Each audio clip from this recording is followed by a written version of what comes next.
A strange signal coming from within the Gallowdark has alerted a Necron cryptek to a possible trove of ancient relics. However, the hum of the beacon has also brought forth a swarm of Gellerpox infected, led by the putrid Vulgar thrice cursed himself. Can the ancient Necron force ward off the infected, or will they suffer the grimmest of dark fates? Welcome to Mountainside Tabletop.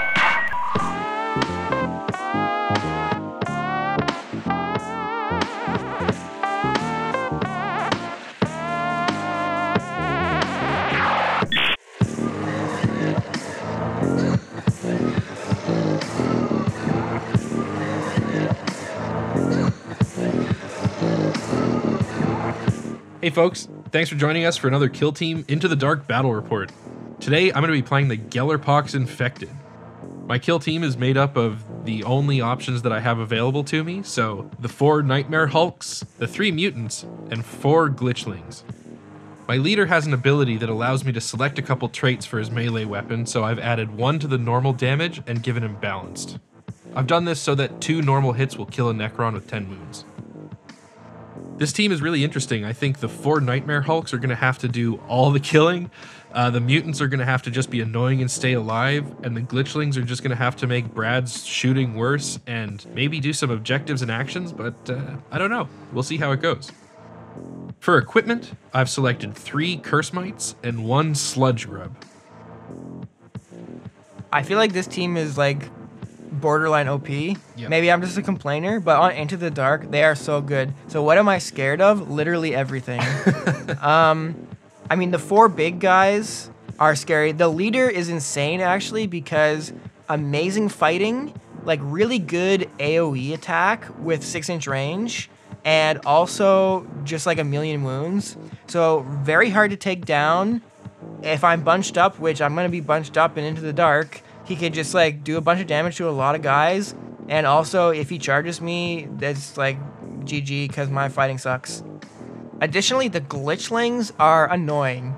So whenever I make a shooting attack within 3 inches of anyone on Vic's team, I roll 1 less attack dice for the Techno Curse. But for the Glitchlings, that range is extended to 6 inches. So that really kind of sucks. It's going to be super annoying. And also, yeah, they're like really squishy. They die super easily, but they can like block my access to rooms by standing in front of doors, hop on objectives, open doors for the big guys. Like, it's just, yeah, they suck, but also it doesn't matter because they're a body and I have to spend something to get rid of them. Like, it's just going to be super annoying. So basically, I'm ready to lose. I'll concede now.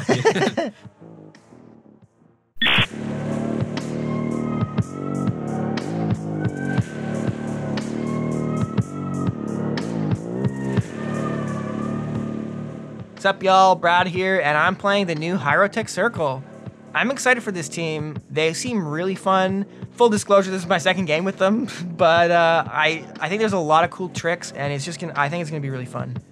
So I've got mostly the standard list, but with a few things switched out. For my leader, I chose the Chronomancer option. I think he has some good shooting, and also just the way that he can speed up one of my other guys, or even himself if he wants to, with the Chronometron ability is going to be really good, because mobility is going to be an issue, and this can help me just get around faster.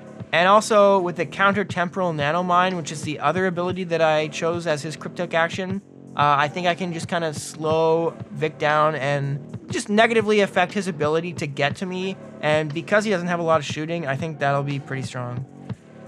Everything else is pretty much what you have to pick. I've got the Despotech and 2 regular Immortals. I did pick 1 Deathmark just to take advantage of the like the forward deploy, but in general, other than that, it's a pretty standard list. I got the Apprentech, the Despotech, 2 Immortals, the Deathmark, both Plasmacytes that you have to take, and the leader. For equipment, I really wanted to take 5 Tesla Weaves on a bunch of my like Immortals and Immortal type guys, but Victor used a ploy. What's it called? Putrid Pus something. The way the ploy works is I can choose one of the Necron equipment options and limit it to Brad only being able to pick it once, or to add 1 to the cost. So I'm going to make it so that he can only pick 1 Tesla Weave. All right, so after all that, I've got 1 Tesla Weave on my Despotech, Tesla Weave makes it so whenever one of Vic's guys charges into my Despotech, I get to roll 3d6s, and for each 5-up, I deal 1 mortal wound. I'm assuming he'll be doing a lot of charging, so this seems pretty good. I've also given the Despotech and the Immortals Hyperphase Blades, which gives their melee weapons lethal 5-up. It's not that good. I would have rather had more Tesla Weave, but I mean, kind of all the equipment just sucks. This is what I got. And then also my Deathmark, I thought maybe Phase Oculars might come in handy. Honestly, I would usually never take this. I would just take Tesla Weave against this team, but I can't. So Phase Oculars might help me deal more damage with the Deathmark, maybe. So what really concerns me about Brad's team is his leader. There are just so many little tricks he can do, so much APL manipulation where he can end up with 4 and just do a ton of damage to me. The ranged option that he has taken could definitely be a problem for me. It has blast and my guys are going to have to be together. I have so many of them. So this is definitely a concern for me, but mostly it's just all the tricky little things that are really going to catch me up. I'm also, moderately concerned about the Immortals. The just baseline shooting is pretty good, and the AP1 paired against my 5-up saves means, you're gonna be doing some wounds to me. Luckily, I have Revoltingly Resilient and just a ton of wounds to spare, so hopefully it's not too much of a problem, but my guys being injured before they have the chance to charge is not out of the realm of possibility, so that's definitely a concern for me. And finally, these plasmacytes are concerning because I don't really know what they do. I think there's just, if you think the mental load of playing this team is high, the mental load of playing against them is so much higher because I don't actually know everything as intimately. And so I just, I know that it makes it easier to reanimate. I know that it's going to make someone faster. Maybe it does some APL magic. Who knows? We'll find out, but I definitely would like to kill them ASAP. The mission for today's battle is Vault Plunder from the Into the Dark book. Victory points are scored by doing the mission action on the 2 conduits, and then controlling the 2 vault objectives at the end of the game. So for each vault you control at the end of the game, you score 2 victory points for each of its associated conduits that have been removed. Meaning, if everything's off the table and you control both at the end of the game, that is an 8 victory point haul in Turning Point 4. Brad won the roll-off and chose to be the attacker, so I set up my units and barricades first. When I set up my operatives, I decided to keep the Deathmark off the board by using a CP on the Dimensional Translocation ploy. I can start him off the board, but I activate him during the first turning point like normal, and when I do, I can put him anywhere on the board as long as it's 6 inches away from the enemy's drop zone or from enemy models. Then, after we're all set up, we move on to the scouting phase. I don't really want to change my order during this turning point, I just really want initiative. And I managed to get it by picking the change your order thing, and Vic goes for the free dash. Vic uses his free dash to move his Lumberghast a little closer to the bottom chamber. So after all is said and done in the scouting phase, moving on to turning point 1. Alright, so now we're into the start of turning point 1. Vic and I both spent a CP in the pregame, so we're both going up to 2 CP here. For strategic ploys, we both reveal nothing, but we both reveal tac ops. I reveal Unyielding Ancients and Unearth Artifice, and Vic reveals Rampant Nightmare. Alright, so time for some Necron cheese here. I really wanted initiative because I wanted the first activation to be able to use my Deathmark. So I'm going to plop him down right on top of this objective here, and I have 1 AP left because it costs 1 as a normal move to get into the kill zone. But with my last AP, I'm going to do the mission action and score a point. So basically that's a 2 VP swing, and if I have initiative, there's literally nothing Vic can do about it. Yeah, in the battle notes, I wrote, Transdimensional Deathmark placement on Objective 1 and does mission action for 1 VP. Fromage. Truly cheesy. Yeah. Okay, next, I'm going to move up both of these glitchlings and use one of them to open the door. They have GA2, so I'm hoping to get through my activations quickly and not give Brad too much of a chance to overwatch. Okay, I just gotta start moving guys up. I'm super slow, so I'm just gonna move this Immortal up and sit on this objective for now. Alright, well this glitchling is going to move and open this bottom door.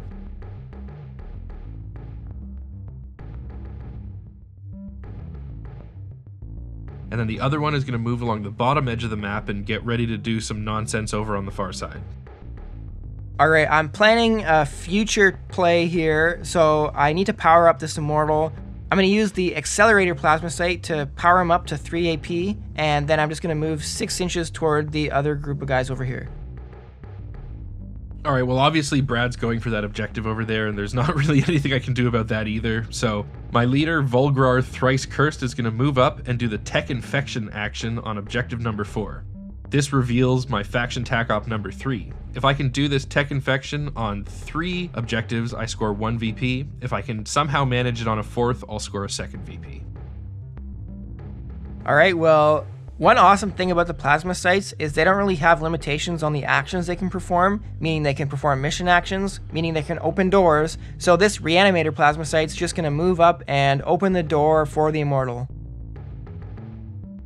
Okay, next my Lumberghast is just going to move up into this room and hang out near objective number 5. I'm able to move through this Nurgling at the door because of the Into the Dark moving through doors beside your friendly units rule. Yeah, there's some access point stuff that lets him get through here. It's kind of sketchy, but it seems legit. It just works, yeah. All right, next up, I'm going to activate my leader. I'm going to cast Chronometron on the Immortal that's been powered up by the Accelerator Plasmacyte. Then I'm going to use Command on the Immortal that's standing on objective number 3. I'm going to command him to do the 1 AP mission action, and he scores a point for me. Then I'm just going to move 6 inches over to this other door and just get into position to maybe hold the room. All right, next I'm just going to move my Flesh Screamer up in front of objective number 4 and start positioning to go into this room later. All right, this Immortal's all powered up and ready to go. I have a huge movement because of Chronometron, so I'm going to move and dash up to be able to get on objective number 6, and then use my final APL that I got from the Plasmacyte to yank the objective. All right, I'm just going to move up 2 of my Gellerpox mutants. One of them is going into this front room, obviously, and then I'm going to move the other one up to the back of the clump just so he has some flexibility. All right, I'm going to move my Apprentech back here just to get into position so that next turn he can use both of his AP to unearth my token for my tac op. Okay, now I'm just moving up 2 of my Curse Mites.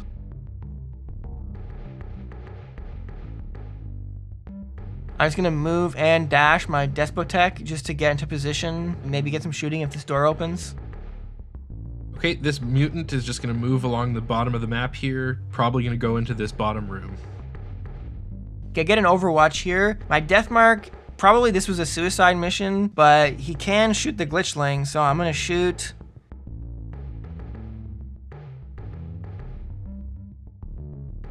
And yeah, I get it.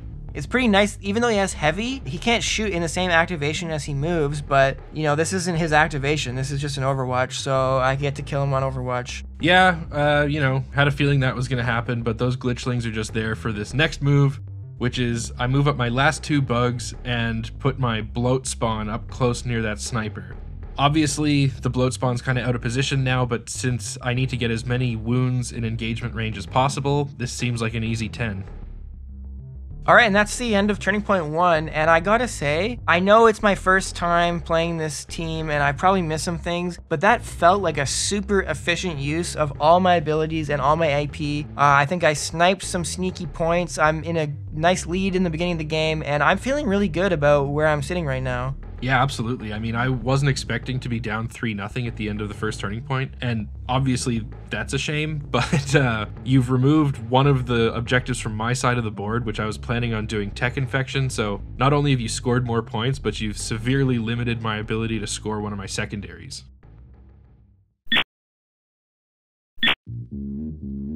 Alright, so at the beginning of Turning Point 2, we both go up to 3 CP, and then I get an extra one because of my leader's ability, which generates an extra command point if I'm within circle of an objective that I haven't corrupted yet.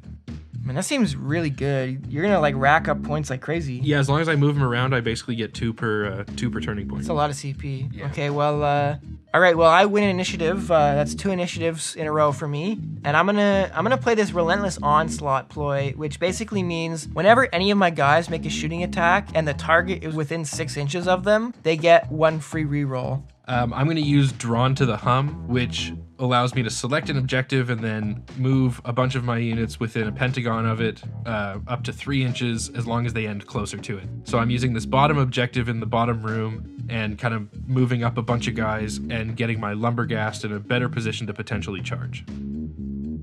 All right, for TAC Ops, Vic isn't going to reveal any more at this time, but I am going to reveal my final TAC Op, which is Damage Limitation. This kind of fits my plan of not really engaging you right now. I want to sit back, unearth my token and score some points that way. I just want to chill for now. And so I'm thinking this will be an easy point. The only thing I'm a bit worried about is that I might be denied this turn for the death mark being out of position. But after this turn, I think in turning point 3, I can just score this easily. Yeah, probably. We'll see. I'm hoping you're dead by then.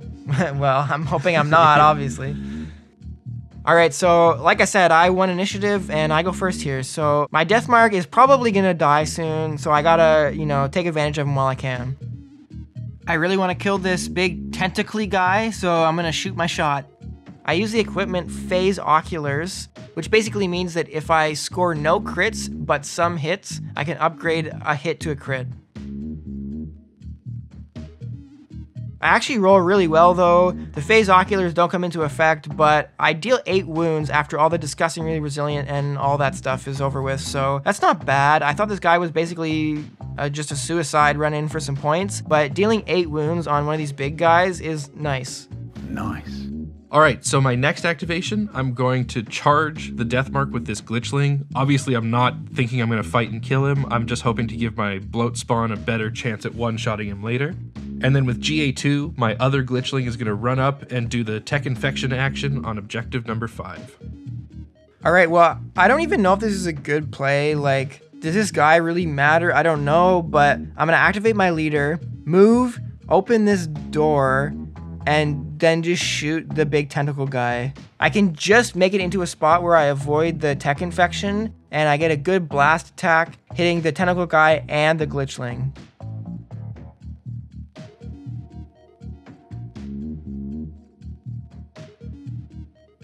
So I managed to roll pretty well. Vic rolls okay with disgustingly resilient and everything. Revoltingly resilient. Sorry, revoltingly resilient. When all is said and done, I take the bloat spawn down to 4 HP and I stun him, which means that he has 1 less AP for this upcoming turn, which means no charge and fight. Also, the blast effect manages to kill that little glitchling that was there, so pretty nice. Yeah, that's huge. I definitely should have charged and killed the death mark while I had the chance, but I snossed and lost, as they say. Now, trying to salvage the best out of a bad situation, my bloat spawn is going to charge these 2 freaky skeleton wizards at the back.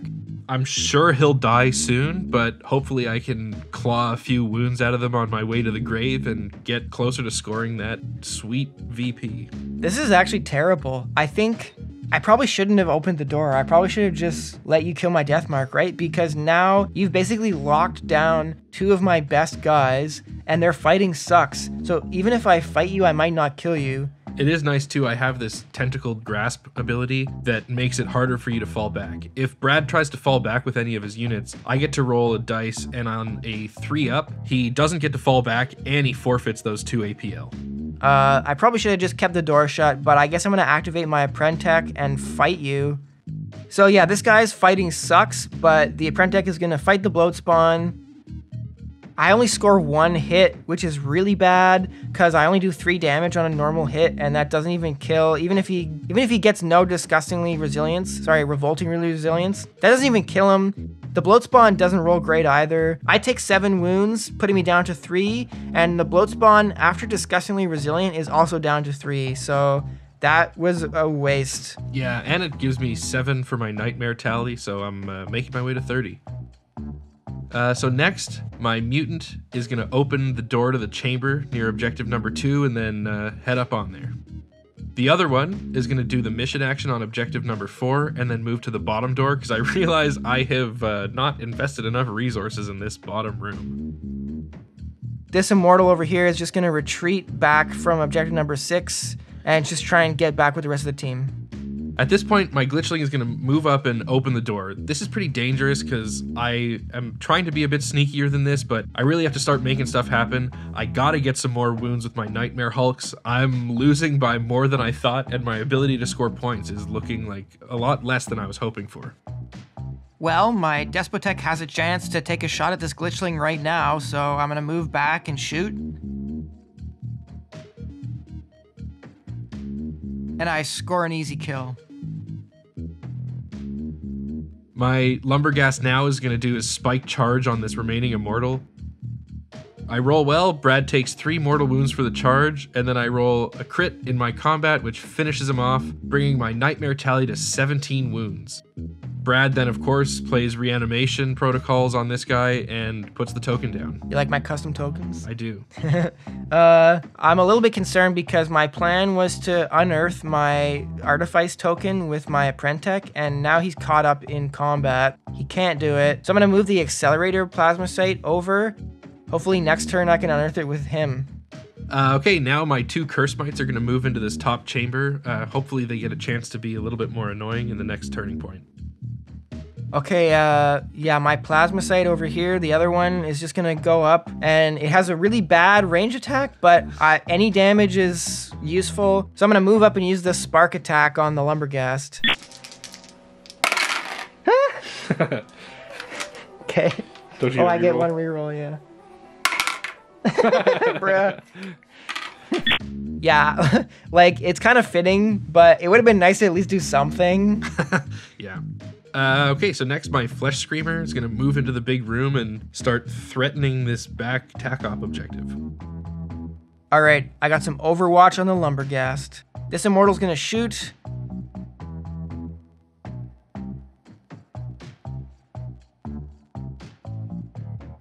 I do a little bit. He's down to 10 wounds now. I mean, that's still a lot of wounds. I mean, you did 8, but fortunately I'm not injured yet. Next, Volgrar is going to move up and do the Tech Infection on objective number 2, bringing it up to 2 VP, and now I don't have to think about that tack up anymore and can throw that card in the garbage. All right, well, I get more Overwatch, so that now the Despotek is going to attack.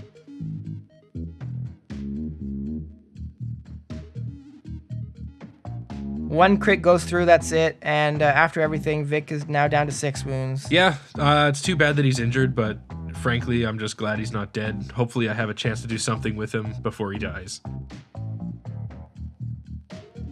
Alright, I'm just gonna move up this little idiot. Okay, I got one more Overwatch here. The Plasmacyte whiffed with his normal attack, so hitting on one worse, I can't imagine it's gonna be much better, but hilarious. No. So it's 3 hitting on 5s? Yeah. Let's go, big money. Fuck. No. Okay, I'm not rerolling Okay, so how much? That's 1 crit and 2 hits, right? Okay, here we go. 3. So what does that do? Does 4. I almost could have killed you. So I roll, and I actually get an insanely good roll for what it is. I almost could have killed you, but Disgustingly Resilient saved you. You're down to 2 wounds here. That's actually like, that is such a bad ranged weapon that I completely overlooked that you even had that Overwatch attack. But, yeah. You know, whatever, 2 HP gang. With the rest of my activations, I just move up a bunch of guys, and that's the end of Turning Point 2. No one scores any points at the end of the turning point, so the score is 3 for Brad and 2 for me. Yeah, I'm still winning here, but honestly, not as pumped as I was after Turning Point 1. That move where you got the tentacle guy in and just like locked up my 2 best units, I guess I just thought maybe I could kill you, and I just couldn't. I got greedy with the damage, really, is what it comes down to. I got greedy with the damage from my leader, when really I should have just kept the door shut and moved the other way, because I needed those were activations that I needed. Yeah, definitely. I mean, I think I'm hoping that by charging in there, I can do a bit more damage to you. Like, obviously, I only have 3 wounds left, so he's not going to be very long for this world, but I think I can get some stuff accomplished with him before he dies. All right, before we go on to Turning Point 3, we want to take a minute to thank our Patreons. Yeah! We just launched a Patreon a couple weeks ago, and the response we've received from you guys has been absolutely incredible. Yeah, all these names you're seeing on screen are the dope peeps that joined our Mountain Goat and 1 HP gang tiers. If you'd like to see your name on a slide in the next battle report, click the link in the description below. We also just launched a podcast. The first episode is available on most of the places that you listen to podcasts, so check the link there. The next couple episodes are going to be Patreon exclusive, so if you like what you hear, you know where to go. Also join our Discord. Like and subscribe. Okay, back to the game.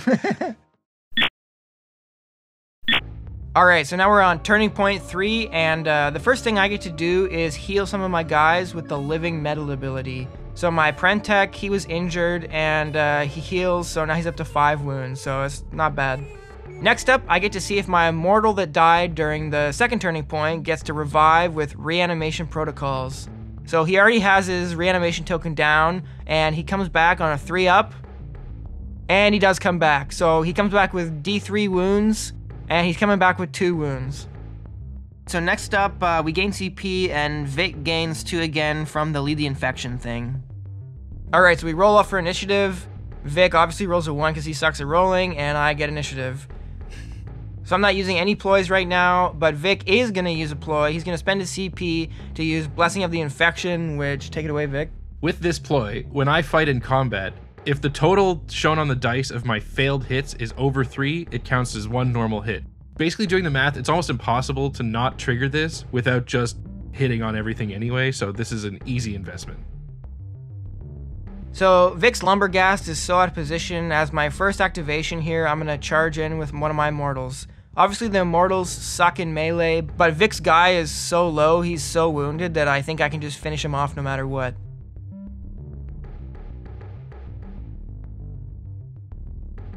Vic gets a sick roll, but actually it doesn't even matter because I managed to kill him anyway. He was just so low, it was almost guaranteed. Since my guy is brought down, I'm going to use the Putrescent Demise tactical ploy. This basically lets him blow up and do D3 mortal wounds to all of the enemy operatives within circle of me. I don't roll very well, so it only does 1 mortal wounds to the 3 units around me, but this does bring my nightmare tally up to 19, so I only need 21 more wounds to go through to get that victory point. 1 HP to the guy that rezzed with 2 HP? You know what that means, Vic. This member of the 1 HP gang was brought to you by Sundraki. Thanks, Sundraki. Alright, well now my Gellerpox mutant is going to toss a frag out of this door.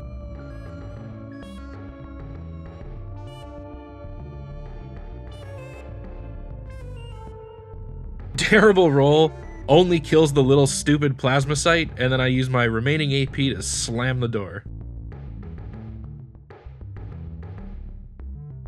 Because I have GA2, the other one now moves up and guards behind him.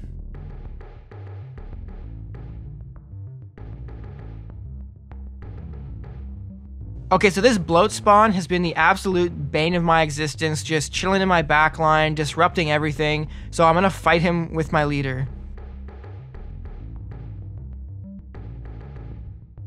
Vic rolls super badly, and I luckily managed to get the kill, finally. Then I cast Chronometron on myself, and then I'm just gonna move over here. Alright, I'm just trying to wait out Brad's activations here, so now I'm just gonna move and guard the door with this slug. Basically just a pass here. Okay, well I really gotta get into this main room here so I can score some points at the end of the game. I gotta clear my way in, so I'm gonna shoot this Curse Mite with my Immortal. Yeah, easy kill, and then I'm just gonna move up a bit. Oh man, my whole strategy hinged on that Curse Mite being. Alright, I'm just gonna do a couple tiny moves with these other Curse Mites, basically another pass here. Alright, my one remaining Plasmacyte is just gonna move up and boost my Despotech so he has an extra AP. Alright, now this last Gellerpox mutant is gonna move up and open the back door, clearing the way for a big charge. Alright, well now that this door is open, I just want to kind of block these big guys from getting over to my other units. So I'm going to use my Prentech to just kind of block their path. So at this point, my Sludge Grub, who I wasn't expecting to do anything, is able to get a guard attack off on the weakened Prentech. 2 crits go through after a command reroll and it brings him down. That is massive for me. I was gonna have 1 AP left to shoot somebody, but I guess I can't do that now. Really was not expecting my Prentek to die to a friggin' like little bug, but... Slug OP. Alright, well now, since the way is clear, my Flesh Screamer is gonna charge the Despotech and the leader. My Despotech has the 1 Tesla weave that I was allowed to take, so I roll for damage, but I whiff and it does nothing. First, I'm going to fight the Despotech and very easily kill him after parrying a couple of Brad's hits. I save 2 wounds with Revoltingly Resilient, and I have 17 remaining. Then, I'm going to use my Frightening Onslaught tactical ploy, which allows me to make a free fight to another engaged unit. Alright, so with my second fight, I'm going to target Brad's leader.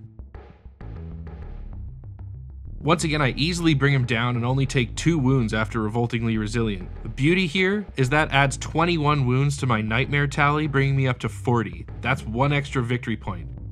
I completely forgot about the 5-up Feel No Pain from Chronometron. I just completely forgot to roll it, so I guess I have to suffer for my sins and live in a world where we pretend that I rolled it and just failed them all. I'm just gonna use a CP now to put down a reanimation token for my leader. Okay, now I'm just gonna move my death mark back here to the back door, and I can't shoot right now, but I'm hoping he'll still be alive at the end of the round so I can get some Overwatch shots off with him. Alright, well, Vulgrar Thrice Cursed is gonna make a quick end to those delusions. Just gonna pop out of the room here and do the Care Bear countdown with his big fiery gut. Get a ridiculously powerful roll and bring down the sniper. Alright, well, it's time for my Overwatch, and I mean, the Flesh Screamer is just super out of position here, so I'm gonna shoot him with one of my Immortals, the one that's not injured yet. 1 crit lands, but after Disgustingly Resilient, only 3 wounds go through. Dude, these guys are really hard to kill. Like, yeah. They have, it's like having 4 better Ogrins. Totally, like, literally, yeah. It's insane. And then Vic, for his last activation, is just gonna move this little glitchling. Alright, well, yeah, I guess that's the end of Turning Point 3, so I'm pretty screwed here. I have maybe like a 1 in a million chance that I can do something crazy, but I basically almost want to concede. Yeah, at the end of that turning point, I was able to reveal Execution, so if I score that one more time, I get another victory point, but I'm looking poised here to score another one with my Nightmare tally, and then, honestly, unless you roll really well or something, I'm probably just going to score 8 points from primaries at the end of the game. Yeah, I needed to get in one of these big rooms, and it doesn't look like I'll be able to. But crazier things have happened, so we'll see. Definitely.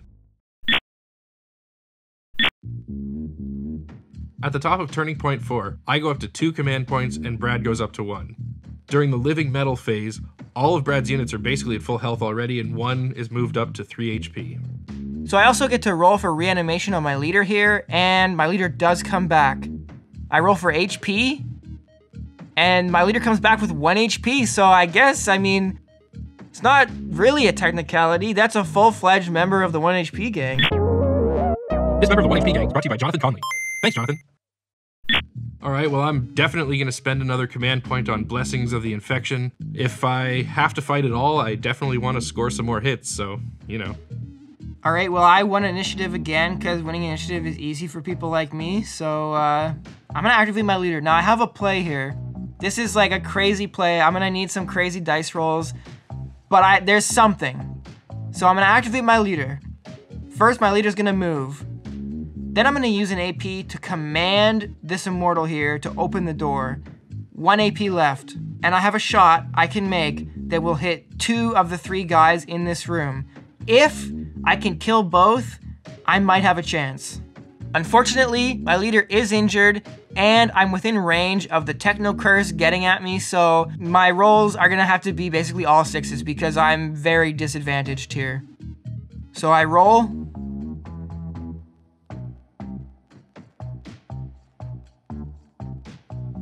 And it's not good enough. That's basically GG.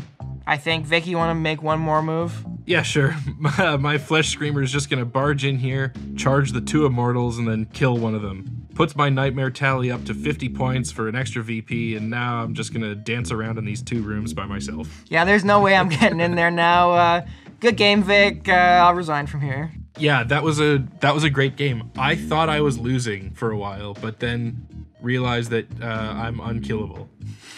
Yeah, I think Gellerpox are probably average on open boards, but on Into the Dark, they are insane because they have 4 huge threats that you need to deal with, but also just with all the claustrophobia of Into the Dark, all the little guys, I feel like, yeah, they die easily, but they take AP, they take activations for you to kill them, and also they just like stand in annoying spots and prevent you from moving around. Yeah, definitely. My plan for them was to get into engagement with my big boys to make them hit a little bit harder, but I didn't even really need that.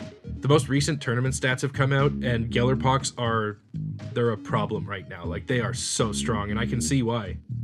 Yeah, it's actually funny. I think the thing with the Hierotek circle is I think they're very good. I really, really do think they're better than people are giving them credit for. However, they're a hard team to play, and especially like this is my second game with them, so I missed a lot of opportunities. I think if I had maybe gone with a different leader option and played a little better, I think I could have won this game. It's not like the Gellerpox were so good that I had no chance. I think if I played better, I could have won. You know, I had 3 flying units that could have got into rooms just abusing the flying rules, but unfortunately, I was too small brain and just didn't think of it. Well, anyway, thanks for listening to the end of the video. Thanks for watching. Definitely check out our Discord, check out our t-shirts. If you feel so inclined, check out our Patreon, and check out yourself, because a little introspection is good every now and again. Yeah, before you wreck out yourself. Peace, y'all.